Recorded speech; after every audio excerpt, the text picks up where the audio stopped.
থেকে আমরা অতি গুরুত্বপূর্ণ প্রশ্নগুলো আজকে আমরা সলভ করব। সুতরাং শেষ পর্যন্ত সাথে থাকুন এবং প্রত্যেকটি প্রশ্নের কারেক্ট আনসার কী হয় সেটা কমেন্ট বক্সে জানাতে ভুলবেন না। ক্লাসটা একটু তাড়াতাড়ি করবো, ফাস্ট করবো, যাতে করে কম সময় সবগুলো প্রশ্নে আমরা করতে পারি। তো চলুন দেরি না করে প্রথম প্রশ্ন সরাসরি আমরা প্রথম প্রশ্নে চলে যাই এবং এই প্রশ্নগুলির কারেক্ট আনসার কী হবে এইগুলি আপনারা কমেন্ট বক্সে জানাবেন ভাই। দেখুন, অন্তর্ভুক্তিমূলক শিক্ষা বা ইনক্লুসিভ এডুকেশন, তার যেটা কনসেপ্টের ক্লাস আমরা অলরেডি প্রোভাইড করে দিয়েছি, দেখে না থাকলে চ্যানেলে গিয়ে দেখে নেবেন। তো দেখুন, অন্তর্ভুক্তিমূলক শিক্ষার মূল কথা হলো প্রতিটি বিশেষ চাহিদা সম্পন্ন শিশুকে, অর্থাৎ অ্যাকর্ডিং টু ইনক্লুসিভ এডুকেশনের মতে যে সকল শিশুরা বিশেষ চাহিদা সম্পন্ন রয়েছে, স্পেশাল নিড রয়েছে, তাদেরকে কি করতে হবে, তাদের চাহিদা অনুযায়ী পূর্ণ সুযোগ দানের মাধ্যমে সাধারণ শিশুদের সঙ্গে শিক্ষা গ্রহণের সামাজিক যোগাযোগ গড়ে তুলতে হবে। তাদের ক্ষমতা অনুযায়ী পূর্ণ সুযোগ দানের মাধ্যমে সাধারণ শিশুদের সঙ্গে শিক্ষা গ্রহণের যেটা সামাজিক গড় সেটা তুলতে হবে। একটা হচ্ছে চাহিদা অনুযায়ী, একটা হচ্ছে ক্ষমতা অনুযায়ী, আর একটা হচ্ছে পছন্দ অনুযায়ী। বাকি সবগুলো কিন্তু সমান। পয়েন্টগুলো একটু যদি লক্ষ্য করুন তাহলে আপনারা দেখবেন যে পুরো তিনোটাই টপিক কিন্তু, যে তিনোটা পয়েন্ট যেটা তুলে ধরা হয়েছে, তিনোটা পয়েন্ট কিন্তু সেম, শুধু ডিফারেন্স এখানে তার চাহিদা অনুযায়ী তাকে সুযোগ দিতে হবে যাতে করে সে অন্যান্য শিশুদের সঙ্গে সমানভাবে শিক্ষা লাভ করতে পারে। এটা হচ্ছে তার ক্ষমতা অনুযায়ী, এটা হচ্ছে পছন্দ অনুযায়ী, না এটা হচ্ছে উপরের সব কয়টি। তো এখানে কারেক্ট আনসার কী হবে, আপনাদের মত কোনটা হচ্ছে কারেক্ট আনসার বলুন তো? তো এটা কারেক্ট আনসার হবে option number D is the right answer. কারণ ইনক্লুসিভ এডুকেশনে যাদের স্পেশাল যারা রয়েছে শিক্ষক চাহিদা সম্পন্ন, প্রথমে তাদের চাহিদা ডিপেন্ড করতে হবে, তাদের কি চাহিদা রয়েছে, তাদের চাহিদা মতো তাদেরকে শিক্ষা গ্রহণের সুযোগ সুবিধা যাতে তারা পেতে পারে তার জন্য যোগাযোগ গড়ে তুলতে হবে। তার ক্ষমতা অনুযায়ী সামাজিক যোগাযোগ গড়ে তুলতে হবে সুযোগের মাধ্যমে, তাকে সুযোগ দিতে হবে, অপরচুনিটি দিতে হবে। আর এটা হচ্ছে পছন্দ অনুযায়ী। সুতরাং উপরের সবগুলো ইজ দ্য রাইট আনসার।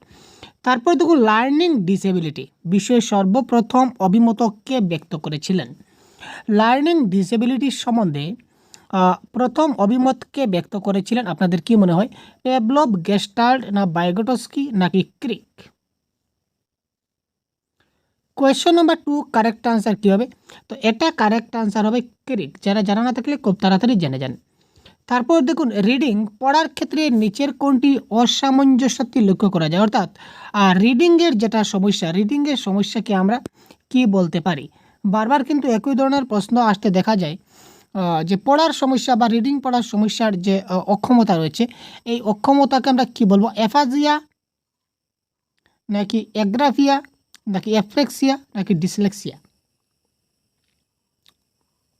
তো আমরা বারবার বলতে থাকি যে রিডিং বা পড়ার যদি সমস্যা হয় তাহলে ডিসলেক্সিয়া হবে, যদি লেখার সমস্যা হয় তাহলে ডিসগ্রাফিয়া হবে, যদি ভাষাগত সমস্যা হয় সেটা অ্যাফাজিয়া হবে। তারপর আপনাদের যদি ম্যাথমেটিক্স বা গাণিতিক সম্পর্কিত সমস্যা থাকে এটা আপনাদের ডিসক্যালকুলিয়া হবে। এবার দেখুন, অ্যাফেজিয়া চলে আসলো। অ্যাফেজিয়াটা কি? Question number 4। মৌখিক অসামঞ্জস্যতা, লিখন অসামঞ্জস্যতা, নাকি শ্রবণ অসামঞ্জস্যতা, না এদের উপরের কোনোটাই নয়? তো অ্যাফেজিয়ার কারেক্ট আনসার কোনটি হবে একটু ভাবুন তো?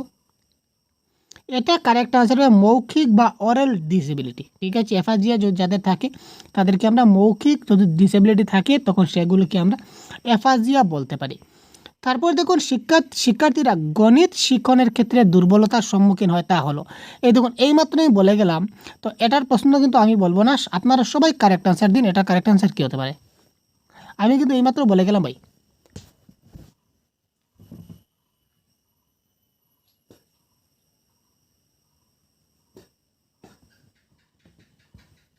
এইমাত্র আমি যা বললাম দেখুন, যদি রিডিংয়ের হয় তাহলে কি হবে?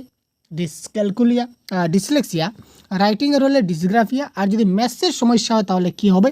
আমাদের ম্যাথস মানে গণিত, গণিত থেকে একটা জিনিস মাথায় রাখুন, গণিত করতে ক্যালকুলেটর লাগে, আর ক্যালকুলেটর থেকে ক্যালকুলিয়া। শিশুদের মধ্যে অস্বাভাবিকতা রয়েছে কিনা না তা নির্ণয়ের জন্য নিচের কোন পদ্ধতিটি অধিক সহায়ক? একজন শিশুর মধ্যে একটা অস্বাভাবিকতা রয়েছে কিনা না সেটা আমরা কি করে বুঝবো? সাক্ষাৎকার পদ্ধতি, ঘটনা অনুধান পদ্ধতি, নাকি অন্তর্দর্শন পদ্ধতি, নাকি প্রশ্নপত্র সম্বন্ধিত পদ্ধতি? এটা কারেক্ট আনসার কী হবে? Question number 6। তার মধ্যে এই শিশুটা স্বাভাবিক কিনা অস্বাভাবিক সেটা আমরা বুঝতে গেলে আমাদের কি করতে হবে? ইন্টারভিউ নিতে হবে, তার কেস স্টাডি করতে হবে, নাকি ইন্ট্রোস্পেক্টিভ মেথডে অ্যাপ্লাই করতে হবে নাকি কোয়েশ্চন মেথড করতে হবে? কারেক্ট আনসার হবে কেস স্টাডি। একটা শিশুর সম্পূর্ণ কেস স্টাডি করলে তার সম্পূর্ণ ডিটেলস আমরা জানতে পারি। ব্যক্তিত্বের অসামঞ্জস্যতা নির্ণয়ের ক্ষেত্রে সহায়ক পদ্ধতিটি হলো, ব্যক্তিত্বের ক্ষেত্রে অসামঞ্জস্যতা রয়েছে, এটা আমরা যদি নির্ণয় করি তাহলে তার সহায়ক পদ্ধতি কোনটা হবে? Paper pencil test, cardboard test, জ্যামিতিক টেস্ট, না উপরে কোনোটি নয়। এটা correct answer paper pencil test. দেখুন, অন্তর্ভুক্তিমূলক শিক্ষার ক্ষেত্রে গৃহীত ব্যবস্থাপনায় গুরুত্ব দেওয়ার কথা বলা হয়েছে। কোথায় বলা হয়েছে? অন্তর্ভুক্তিমূলক শিক্ষার ক্ষেত্রে যে ব্যবস্থাপনা গ্রহণ করা হয়েছে তার গুরুত্ব দেওয়ার কথা কোথায় বলা হয়েছে? তার গুরুত্ব যেটা দেওয়া হবে সেটা কোন জায়গায় বলা হয়েছে? কেবলমাত্র বধির শিশুদের বিষয়, কেবলমাত্র অন্ধ, কেবলমাত্র প্রতিবন্ধী, নাকি সব ধরনের শিশুদের? ইনক্লুসিভ এডুকেশন কাদেরকে দেওয়া হয়? একদম 100% কারেক্ট আনসার আপনারা করছেন ভাই, বহুত বড়িয়া যারা কারেক্ট আনসার করছেন। দেখুন, এটা কিন্তু দেখা মাত্র কারেক্ট আনসার হয়ে যাচ্ছে। কোয়েশ্চেন নাম্বার 8, কোনো প্রশ্ন আছে দেখার প্রয়োজন হয় না, প্রশ্ন দেখা মাত্র কারেক্ট আনসার করতে পারবেন উইদাউট অপশন। কারণ অন্তর্ভুক্তিমূলক শিক্ষা, ইনক্লুসিভ এডুকেশন মানেই হচ্ছে সবার জন্য সমান শিক্ষা।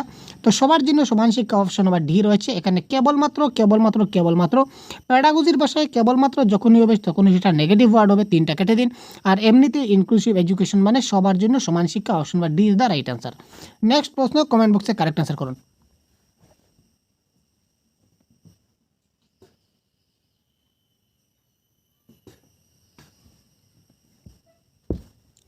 অন্তর্ভুক্তিমূলক শিক্ষা রয়েছে। এই শিক্ষায় শিক্ষক শিক্ষিকারা কী করবেন? শিক্ষার্থীদের থেকে দূরত্ব বজায় রেখে চলবেন, শিক্ষার্থীদের সঙ্গে বন্ধুত্বপূর্ণ সম্পর্ক বজায় রাখবেন, শিক্ষার্থীদের ত্রুটি দেখলে কঠোর শাস্তির ব্যবস্থা করবেন, এদের কোনোটি নয়। কোয়েশ্চন নাম্বার 9, এটাও কিন্তু খুব ইজি কোয়েশ্চন ভাই, খুব ইজি। এই প্রশ্নগুলো পেপার 1, পেপার 2, ল্যাঙ্গুয়েজ 1, ল্যাঙ্গুয়েজ 2 সবার ক্ষেত্রে কিন্তু এই ধরনের প্রশ্ন আসতে পারে। এবং এই প্রশ্ন শুধু যে বাংলা ভাষায় আসবে তেমন কোনো কথা নয়, এই প্রশ্নগুলো আপনারা সিডিপিতেও দেখতে পান। এবং সিডিপি যে টপিক রয়েছে আপনাদের 30 মার্কস, এখান থেকেও 1 মার্ক বা 2 মার্ক আপনাদের কিন্তু পরীক্ষায় আসে, অতি গুরুত্বপূর্ণ। এবং এই ক্লাসের সম্পূর্ণ পিডিএফ আমরা আমাদের যে অফিসিয়াল গ্রুপ রয়েছে অফিসিয়াল গ্রুপে আমরা শেয়ার করে দেবো, এখান থেকে আপনারা পিডিএফটা পেয়ে যাবেন এই সবগুলো ক্লাসের। তাছাড়া আরও অনেক বেশি ক্লাস আপনারা পাবেন আমাদের এই চ্যানেলে। তাছাড়া প্রত্যেক দিন মক টেস্ট দিতে পারবেন 50টিরও বেশি মক টেস্ট আমাদের অনুষ্ঠিত হচ্ছে। আপনারা যদি মক টেস্ট দিতে চান অবশ্যই যোগাযোগ করবেন আমাদের সঙ্গে, আমরা মক টেস্টের ব্যবস্থা করে দেবো। মক টেস্ট ওদের চলছে, অনেক বন্ধুরা মক টেস্ট দিচ্ছেন প্রতিদিন, ঠিক আছে ভাই। তো দেখুন, অন্তর্ভুক্তিমূলক শিক্ষায় শিক্ষক শিক্ষিকারা কী করবেন? 1 নম্বর দেখুন, যেটা বলেছে কঠোর শাস্তি। আমরা কখনো শিশুদের কঠোর শাস্তি দিতে পারি না। তাদের সঙ্গে যদি দূরত্ব বজায় রাখি তাহলে শেখাবো কী করে? তাদের সঙ্গে কী করতে হবে? বন্ধুত্বপূর্ণ সম্পর্ক বজায় রাখতে হবে। বহুত বড়িয়া ভাই, যারা কারেক্ট আনসার বি দিচ্ছেন ধন্যবাদ আপনাদের। B for ball, correct answer. শিক্ষক শিক্ষিকারা যাতে ভারসাম্যহীন শিক্ষার্থীদের প্রতি বিশেষভাবে যত্ন নেন সেই উদ্দেশ্যে তাদের কী করতে হবে? শিক্ষক শিক্ষিকারা যাতে ভারসাম্যহীন শিক্ষার্থীদের প্রতি বিশেষভাবে যত্ন নেন, যাদের শিশুরা ভারসাম্যহীন রয়েছে তাদের প্রতি বিশেষভাবে যত্ন নিতে গেলে তাদের উদ্দেশ্যে কী করতে হবে? তাদের বেতন বৃদ্ধি করা হয়েছে, বিশেষ প্রশিক্ষণের ব্যবস্থা করা হয়েছে, ছুটি কমানো হয়েছে না ছুটি বাড়ানো হয়েছে? বড়িয়া প্রশ্ন ভাই। শিক্ষার্থীদের যদি আমরা বিশেষভাবে পড়াতে চাই বা বিশেষভাবে যত্ন নিতে চাই বা যে কোনো নতুন কিছু একটা কাজ করতে চাই তখন আমাদের কিসের প্রয়োজন আছে? একটা প্রশিক্ষণের দরকার আছে। সুতরাং এক্ষেত্রে শিক্ষক শিক্ষিকাদের প্রশিক্ষণের ব্যবস্থা করা হয়েছে is the right answer. CWSN এর পুরো নাম কি? আপনারা অনেকে জানেন, তাড়াতাড়ি কমেন্ট করুন। Very easy question. CWSN এর পুরো কথাটি কি বা CWSN এর ফুল ফর্ম কি? CWSN stands for Children with Social Needs, Children without Special Needs, Children with Special Needs, Children with Special Norms. Correct answer কী হবে? তাড়াতাড়ি কমেন্ট বক্স ভাই। কোয়েশ্চেন নাম্বার 11 এর কারেক্ট আনসার কী হবে? খুব তাড়াতাড়ি বলুন তো। এটা কারেক্ট আনসার হবে চিলড্রেন উইথ স্পেশাল নিডস। যে সকল বাচ্চাদের স্পেশাল নিডস রয়েছে তাদেরকে আমরা CWSN বলতে পারি। যেসব শিশুদের চাহিদা সাধারণ শিশুদের তুলনায় আলাদা তারা হলো প্রতিবন্ধী, ব্যতিক্রমী, পশ্চাৎপদ, না কোনোটি নয়? যাদের চাহিদা অন্যান্য শিশুদের তুলনায় একটু আলাদা হবে তাদেরকে আমরা কী ধরনের শিশু বলতে পারি? Question number 12। আলাদা মানে সেপারেট, ঠিক আছে, আর সেপারেট মানে কি ব্যতিক্রম, সুতরাং এরা হবে কি ব্যতিক্রমী শিশু। এই প্রশ্নের কারেক্ট আনসার কি হতে পারে? অপেক্ষাকৃত কম প্রতিবন্ধী শিশুদের স্বাভাবিকীকরণ এবং একীকরণের মাধ্যমে সাধারণ বিদ্যালয় পরিবেশে আত্মীকরণের ব্যবস্থা যে শিক্ষায় করা হয় তাকে কি বলা হয়? স্বাভাবিককরণ এবং একীকরণ কি সেটা কনসেপ্ট ক্লাসে ডিটেলস বোঝানো হয়েছে। আমি এখন যদি ডিসকাস করতে যাই তাহলে ক্লাসটা অনেক দীর্ঘ হবে, আমি শর্ট করছি। অপেক্ষাকৃত কম প্রতিবন্ধী যাদের মধ্যে প্রতিবন্ধিতা রয়েছে কিন্তু পার্সেন্টেজ তাদের কম রয়েছে, প্রতিবন্ধীর পার্সেন্টেজ কম রয়েছে, তাদের স্বাভাবিককরণ এবং একীকরণের মাধ্যমে যদি আমরা সাধারণ বিদ্যালয় পরিবেশে তাদের ব্যবস্থা করতে পারি, যে শিক্ষা যদি শুরু করি, তো সেটাকে কি বলবো আমরা? অনিয়ন্ত্রিত, প্রথাবর্জিত, অন্তর্ভুক্তিমূলক নাকি কোনোটি নয়? তো যাদের প্রতিবন্ধী, যেমন তারা কানে শুনতে পাচ্ছে না, কিছুটা শুনতে পাচ্ছে, ভালো করে শুনতে পারছে না, তো সবার জন্য সমান শিক্ষা যদি করি তাহলে এখানে অন্তর্ভুক্তিমূলক শিক্ষা ইজ দ্য রাইট আনসার। তাদেরকে সবার সঙ্গে আমরা শেখাতে পারবো। এখানে একটা কথা মাথায় রাখবেন, কম প্রতিবন্ধী বলেছে, যদি 100% প্রতিবন্ধী হতো তো তাদের জন্য স্পেশাল শিক্ষাদানের ব্যবস্থা করা হতো। অন্তর্ভুক্তি পরিকল্পনায় শিশুর বিশেষ চাহিদাকে গড়পড়তা চাহিদার মধ্যে কি করার চেষ্টা করা হয়েছে? অন্তর্ভুক্তিমূলক পরিকল্পনায় শিশুর যেটা বিশেষ চাহিদা রয়েছে, এই চাহিদাকে যদি আমরা গড়পড়তা চাহিদার মধ্যে তার গড়ে যে পড়ে এভারেজ যে চাহিদা, এটার সঙ্গে আমরা কিসের চেষ্টা করতে পারি? আত্মীকরণ, সামাজিকীকরণ, পৃথকীকরণ নাকি কোনোটি নয়? এটা হবে আত্মীকরণ, অর্জন, ঠিক আছে। তার বিশেষ চাহিদাকে সে গড় চাহিদার মধ্যে যদি চেষ্টা করতে পারে, অর্থাৎ যে শিখতে চাইছে তার চেয়ে আরও বেশি সে শিখতে পারবে, গ্রহণ করতে পারবে, এটা হচ্ছে কারেক্ট আনসার। আত্মীকরণ মানে গ্রহণ করা। স্বাভাবিকীকরণ মানে মেইন স্ট্রিমিং, একীকরণ মানে ইন্টিগ্রেশন। এর মাধ্যমে সর্বসাধারণের যে জীবন ও সমাজ তার সাথে ব্যতিক্রমী মানুষের আত্মীকরণের ধারণা হলো অন্তর্ভুক্তি, বহির্ভুক্তি, এ এবং বি উভয়ই নাকি এগুলি কোনোটি নয়?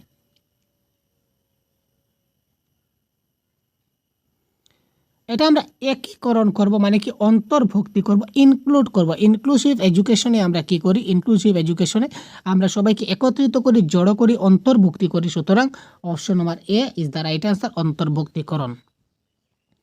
আচ্ছা, ভারতবর্ষে প্রথম বিশেষ বিদ্যালয় স্থাপিত হয়েছিল কত সালে? 1887, এটা নোট ডাউন করবেন। ভারতবর্ষে প্রথম বিশেষ বিদ্যালয় স্থাপিত হয়েছিল, স্পেশাল স্কুল, 1887 সালে। আর এই বিশেষ বিদ্যালয়টা কোথায় স্থাপিত হয়েছিল যদি প্রশ্ন আসে? ভুবনেশ্বর, শিলচর, অমৃতসর নাকি পুনে? এটা কারেক্ট আনসার হবে পুনেতে স্থাপন হয়েছিল স্পেশাল বিদ্যালয়, স্পেশাল স্কুল। সাধারণ শিশুরা ব্যতিক্রমী সহপাঠীদের সঙ্গে পঠন পাঠন করলে কি হবে? সাধারণ শিশুরা যদি ব্যতিক্রমী যারা সহপাঠী রয়েছে, অর্থাৎ অন্যদের থেকে তাদের চাহিদা একটু আলাদা রয়েছে, তাদের সঙ্গে যদি তারা পঠন পাঠন করে তাহলে কি হবে? তারা মানুষের বিভিন্নতার প্রতি শ্রদ্ধাশীল হবে, তাদের মধ্যে সমমর্মিতার বোধ বিকশিত হবে, এ এবং বি উভয়ই কারেক্ট হবে নাকি এদের কোনোটিই কারেক্ট হবে না? কী হবে কারেক্ট অ্যান্সার?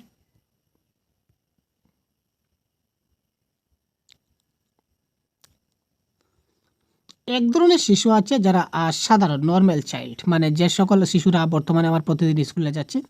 আরও কিছু শিক্ষক আছে, ছাত্র আছে যাদেরকে বলা ব্যতিক্রমী, মানে কি তাদের যেটা চাহিদা, তাদের চাহিদা তুলনামূলকভাবে কিছুটা তাদের চাহিদাটা কম থাকে। এই কম চাহিদা সম্পন্ন শিশুদেরকে যদি আমি সবার সঙ্গে অন্তর্ভুক্তিমূলক ক্লাসরুমে, ইনক্লুসিভ ক্লাসরুমে যদি আমি ক্লাস করাই, তখন কী হবে? তারা এই কম যারা সহপাঠী রয়েছে, অর্থাৎ কম বুদ্ধিসম্পন্ন বা ব্যতিক্রমী যারা রয়েছে, কম চাহিদা সম্পন্ন, তারা সাধারণের সঙ্গে যদি ক্লাস করে তখন তারা বিভিন্ন মানুষের বিভিন্নতার প্রতি শ্রদ্ধাশীল হবে, তাদের মধ্যে সমমর্মিতা, সবার প্রতি একটা মায়া মর্মতা বোধ বিকাশ হবে, অর্থাৎ তারা কি করছে সেটা তারা বুঝতে পারবে, এবং তারাটা দেখে দেখে, সাধারণ অন্যান্যদের তা দেখে দেখে কিন্তু অনেক সময় শেখা যায়। আমরা অনেক সময় অপরের জিনিসগুলো দেখেও অনেক কিছু শিখে নেই। তো সাধারণ শিশুদেরগুলো দেখে দেখে যারা ব্যতিক্রমী শিশু আছে তারাও কিন্তু দেখে দেখে শিখে যাবে, তাদের মধ্যে বোধ বিকাশ বিকশিত হবে। সুতরাং এ এবং বি উভয়ই কারেক্ট হবে এই ক্ষেত্রে রাইট আনসার। ব্যতিক্রমী শিশুদের ব্যতিক্রমী বা বিশেষ চাহিদা মেটানোর জন্য বিশেষভাবে পরিকল্পিত যে নির্দেশমূলক শিক্ষা, এই শিক্ষাকে কী বলা হয়? 100% কারেক্ট আনসার, এটা আপনারা দিবেন। বিশেষ শিক্ষা, অনিয়ন্ত্রিত শিক্ষা, প্রথাবর্জিত শিক্ষা নাকি দূরশিক্ষা? অর্থাৎ যারা বিশেষ চাহিদা যাদের রয়েছে, অর্থাৎ CWSN যারা শিশু রয়েছে, CWSN children with special needs, যে সকল শিশু রয়েছে তাদের ক্ষেত্রে বিশেষভাবে শিক্ষা দিতে হয়, that is known as special education, তাদের জন্য করতে হবে। বিশেষ শিক্ষার বন্দোবস্ত তাদের জন্য করা হয়ে থাকে। বিশেষ চাহিদাযুক্ত শিশুদের মধ্যে পড়ে বিশেষ চাহিদা সম্পন্ন শিশু কারা? বুধ শক্তিতে যাদের ব্যতিক্রমী শিশু, অর্থাৎ বুধ শক্তিতে যারা কিছুটা কম, শারীরিক কারণে যারা ক্ষতিগ্রস্ত তারা, বাকশক্তি এবং যারা ভাষায় পিছিয়ে পড়েছে তারা, নাকি উপরের সব কয়টি? এখানে দেখুন, বিশেষ চাহিদা মানে কি? যাদের স্পেশাল কিছু নিডসের প্রয়োজন আছে, বিশেষভাবে চাহিদা দিতে হবে। কাদের দিতে হবে? যাদের বুধ শক্তিতে কিছুটা, যারা বুধ শক্তির জ্ঞান কম রয়েছে, তারা কম বুঝতে পারে, তারাও হতে পারে। যারা শারীরিক কারণে ক্ষতিগ্রস্ত আছে তাদেরও হতে পারে। যারা কথা বলতে পারে না বা কথা বলতে পিছিয়ে রয়েছে বা ভাষার বিকাশে পিছিয়ে রয়েছে, তারা হয়তো স্পেশাল চাহিদা সম্পন্ন শিশু হতে পারে। সুতরাং উপরের সব কয়টি, option number D is the right answer of this question. তারপর দেখুন, বুধ শক্তিতে ব্যতিক্রমী শিশুর অন্তর্ভুক্তি হলো। বুধ শক্তিতে যারা ব্যতিক্রমী শিশু রয়েছে তারা অন্তর্ভুক্ত হয় কোথায়? মানসিক প্রতিবন্ধী শিশু, শিক্ষণে অক্ষম শিশু, প্রতিভা সম্পন্ন শিশু, নাকি উপরের সব কয়টি?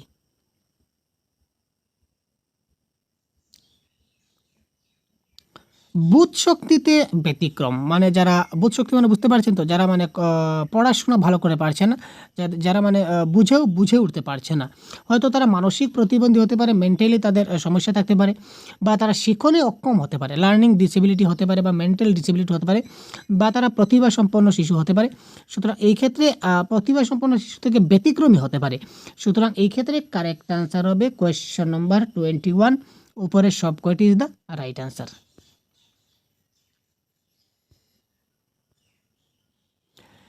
নিচের কোনটি শ্রবণ প্রশিক্ষণের কাজ নয়? আমরা অনেক সময় শ্রবণ প্রশিক্ষণ করাই, যাদের শিশুটা খুব ভালো করে শুনতে পারে।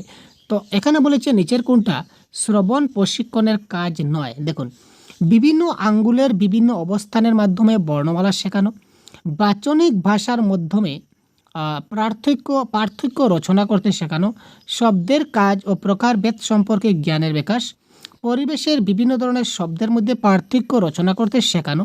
এখানে কোনটা শ্রবণ প্রশিক্ষণের কাজ নয় বলেছে? কোয়েশ্চন নম্বর 22।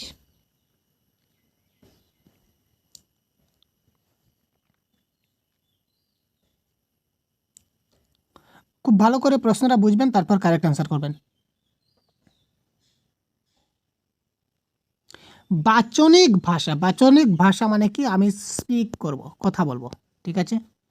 যখন আমি কথা বলবো তখন সে শুনতে পাবে, এটা 100% কারেক্ট, এটা হতে পারে, এটা প্রশিক্ষণের কাজ। শব্দের কাজ এবং প্রকারভেদের সম্পর্কে যখন জ্ঞান করব, যে এই শব্দের এই কাজ, এই শব্দের এই প্রকার, আমি তাকে বলবো, সে কী করবে? শুনতে পাবে, এটাও কিন্তু শ্রবণের কাজ।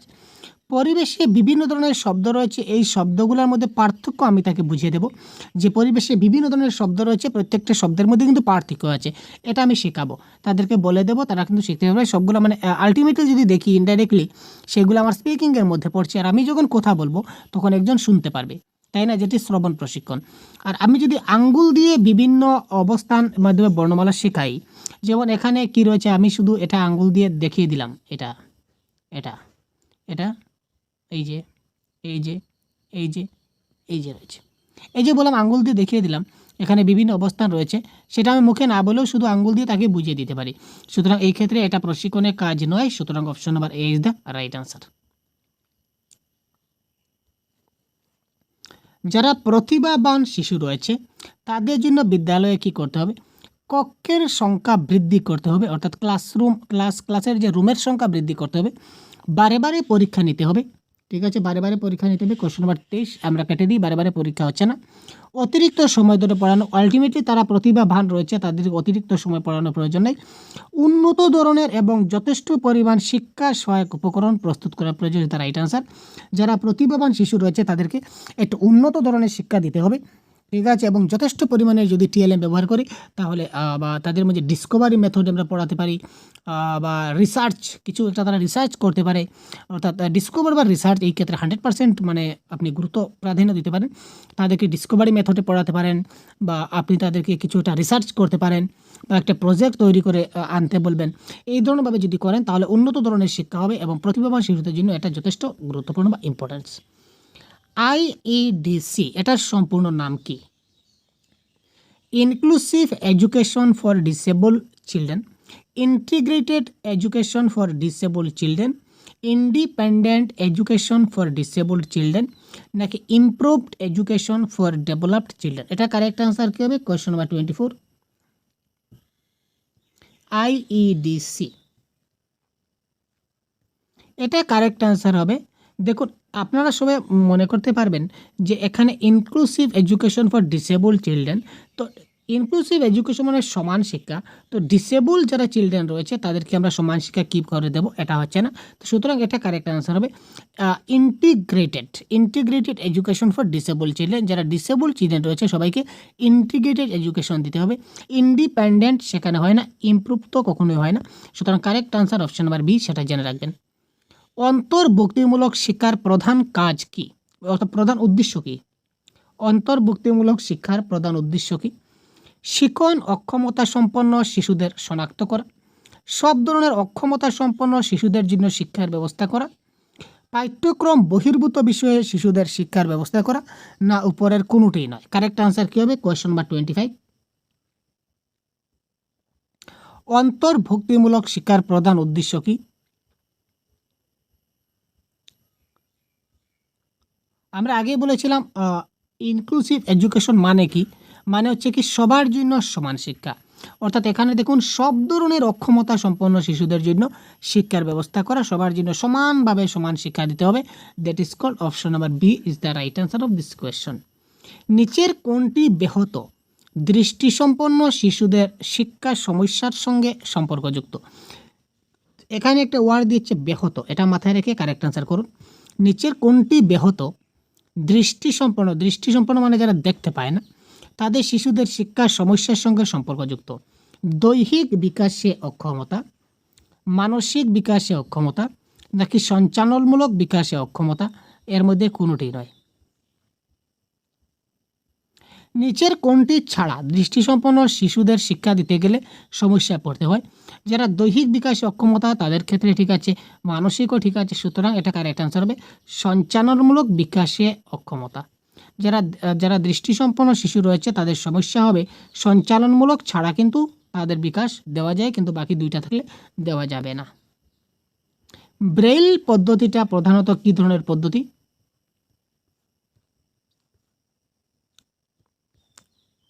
অনুভূতিমূলক, দৃশ্যমূলক, চেতনামূলক, নাকি স্পর্শমূলক? আপনারা সবাই জানেন কিন্তু কারেক্ট আনসার কোয়েশ্চন নাম্বার 27।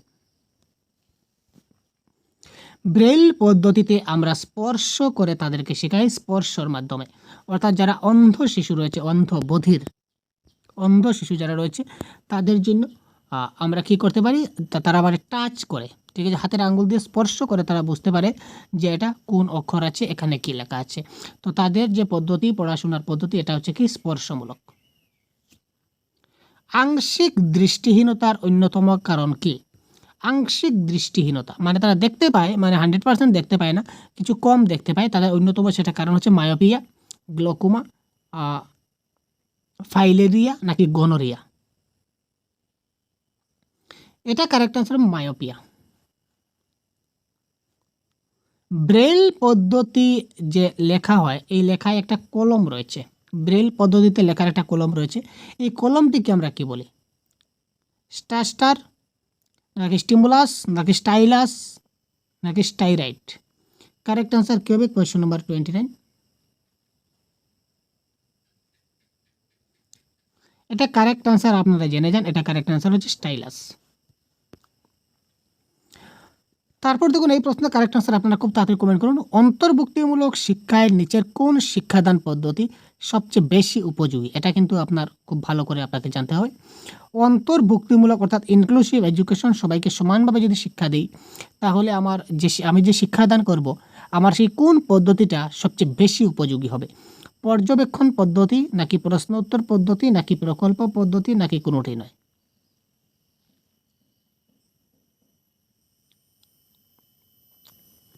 প্রকল্প পদ্ধতি সব শিশুদের সম্ভব হয় না, অর্থাৎ যারা একটু দুর্বল শিশু রয়েছে তাদের প্রকল্প করতে পারে না।